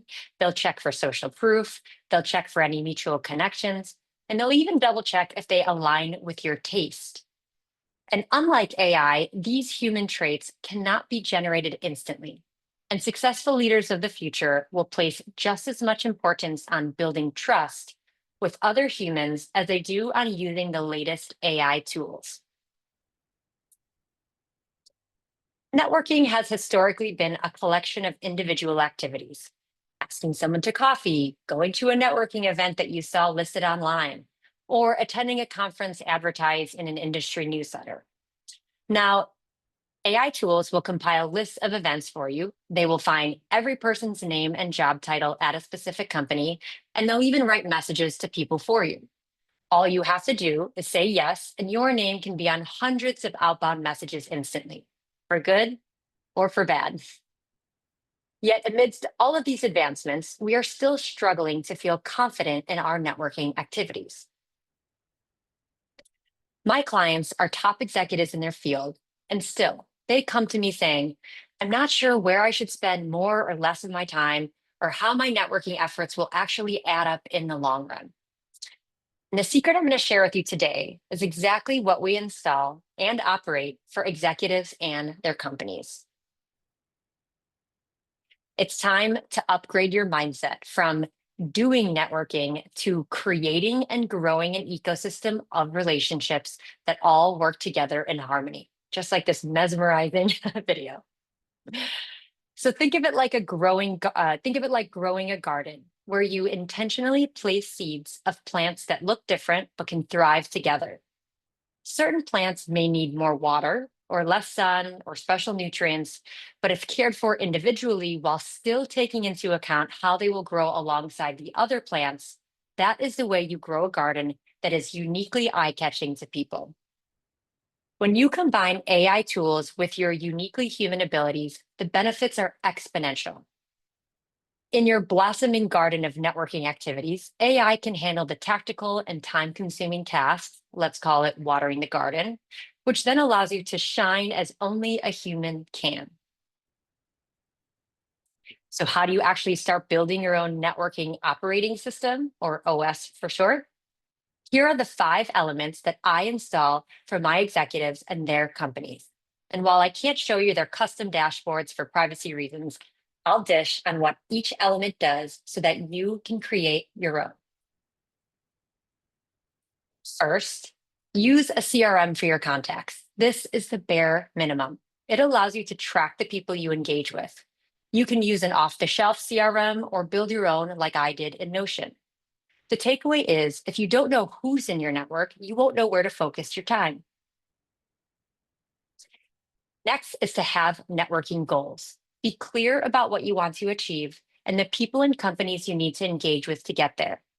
You won't meet your dream clients or your future boss overnight, but identifying them is the first step to charting out how to get yourself into the right rooms. Have metrics. Track the ROI of your networking. This is the elusive question that everyone is asking themselves. How do I know what's the best ROI for my time?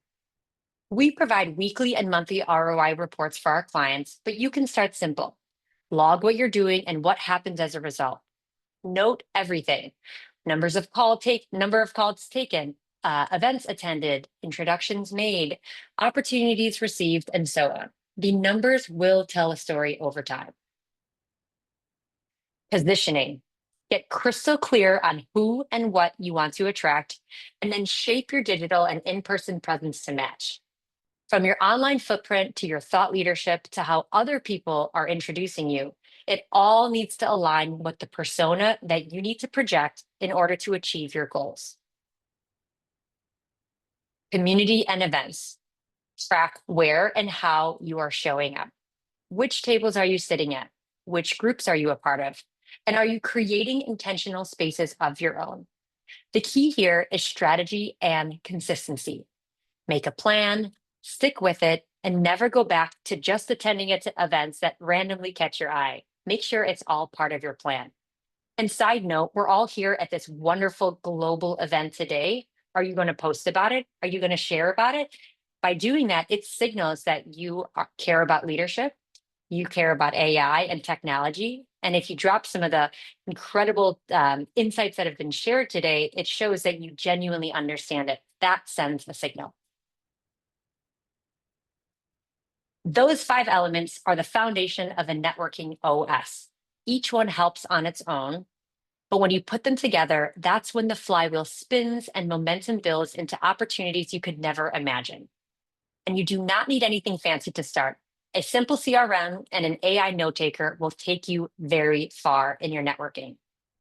For specific AI tool recommendations, follow my newsletter because I share everything that I'm testing and using in real time.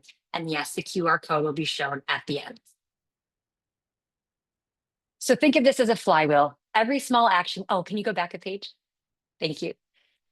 Think of it as a flywheel. Every small action, an introduction, a thoughtful follow-up, an intentional event builds more trust. That trust creates new opportunities for you. And those opportunities open the door to even more connection. So that's the shift. Stop treating your networking as a series of one-off moves here and there, whatever catches your eye, and start designing a system that works together and compounds over time. That's your networking OS. So now imagine getting this text message. Hi, Rachel. We met at one of your finance executive dinners a few months ago. I've been enjoying your posts on how leaders in finance can leverage their skills in other roles. I'm actually looking for a new COO, and I think you'd be terrific. Interested in chatting further about the opportunity? Thanks, David. Now that's the kind of inbound message you want to get. Not just, you've been matched with David, let's see if he's interested in meeting you, but a message from David saying, I've seen your work, I trust your abilities, and I want you at the table for a real opportunity. That's the difference between using AI tools individually and using AI tools in your networking OS. One simply identifies an opportunity to pursue, while the other is a garden full of opportunities that are strategically planted and tended to so that they continually blossom in time. So go forth and make a plan for your networking. I give lots of examples and all of my secret formulas through my email newsletter, and I also host conversations on LinkedIn, so please join in. Connect with me, subscribe, and please don't hesitate to contact me with any questions you have. And thank you, Tarja. Thank you, Anne-Marie. And thank you, everybody, all the incredible speakers, all the attendees. What a day. I mean, I feel like it's not like midday for me, but I feel like it's been a great day. I might call it a day. Thank you, Nicole. I must agree, 100% everything. Check what you just said. And I love this, like the insights of the next level of networking. And yes, sharing our seminar as well. I love it that we are all here on this together and really the thought leadership. And Nicole, you are also joining in Miami. So anyone, I think there's a great reasons to come and visit us and really networking with Nicole. Please connect with her because if anyone, she is the power connector I have ever seen in my life. So thank you so much for closing this incredible series of 8 talks, and thank you. Thank you so much, Nicole. I always learn so much from you, and I love this aspect for the events that I plan. I'd love to chat with you more about how we can integrate really thoughtful networking into events, because I think that that's key to connection in this time. I'd be honored. You are the producer extraordinaire, so I'd be happy to chat anytime. Thank you so much, Nicole. Thank you, everyone. And oh my goodness, look at this. We have 4 minutes before the 2 hours is ending. We are on time. Look at these visionary leaders. We are on schedule. I want to take one more time to truly thank every one of you, the speakers who have joined today. It has been incredible launch and really showing that the leadership is so much the wisdom that we are collectively sharing, the knowledge, the intelligence within us. It's not just the information coming from the technology and AI, it is us coming together. So I think this is a great moment to really us recognize that we are sharing this wisdom together, and together with the tacit knowledge, the experiences, really getting into the future of how can we shape it together. So thank you again, incredible speakers. Thank you everyone who has joined us and being the whole way, and those who have been now kind of reading and taking the notes, putting on a chat. And also I want to now absolutely take a moment to my co-host, Anne-Marie. Thank you so much. I think the journey that you and I have been in the past 4 or 5 years that we have known each other, it has been incredible learning experience as a leaders, events, talking, speaking, Everything. attending in all these things. So Anne-Marie, this is powered by Bulldin. If anyone is looking for any talks, any seminars in person, please connect with Anne-Marie right now, because the line is huge of all the events coming up. So Anne-Marie, thank you so much. Oh, thank you for having me. It's such an honor to be a part of this with you. It's been wonderful. So before we close, I want to share a little bit what's coming. We have a lot of activations. So first of all, we have a series of other seminars coming up, and the next one is already on a book. So we have October 28th is coming, The Future of Women's Wellbeing and Longevity. This will be a wonderful conversation of absolutely, like, I think so many, starting from Anna, megatrends, the well-being, the longevity, understanding our really core wellness as a leadership trait as well, and where do we need to focus. So there's a lot of breast cancer awareness month, different kind of awareness coming in October. So we have great speakers and also talks. So please join, have a QR code there. As well as then December, we are closing our seminars by Future of Business and AI. We are bringing world-leading AI expert, we are bringing consultants, advisors coming together. So anyone who really now kind of before heading to the Christmas vacation, holiday season, however you want to spend the times before the year ends, and truly how to get ready for 2026. So those are the ones that we know already are happening. Have the QR code, sign in, they are going to be recorded. And also you now sign up for our newsletter. And what that means, once a month, you will be getting a recap from us, kind of what's happening, what we have done, activations that we're going to be planning on, and anyone who's now looking into collaboration. Let's activate these leadership traits that we are now all having, the insights, and also we are now building the 2026 calendar. So please reach out to us. Excited to see what to come. And with that said, I think this has been amazing time. And look at that. 1 minute to go, 1:59 Eastern time. So great all of you has been sharing. And Anne-Marie, I think there's a great chats coming up. So thank you, everyone. It's been such a wonderful time. Thank you, Tarja, for bringing us all together today. It's such a beautiful community that we've built here, and looking forward to the upcoming events, looking forward to new and amazing speakers. So please stay in touch. Please link with everyone on LinkedIn. We will send you all the slides in the comments. But thank you to this beautiful community for coming together today. We really appreciate you joining us for the inaugural Leaders of the Future. And this is just the beginning of something very, very beautiful. So thank you so much. Enjoy the rest of your day, evening. Have a great week. Thank you so much. Thank you so much. Thank you, everyone.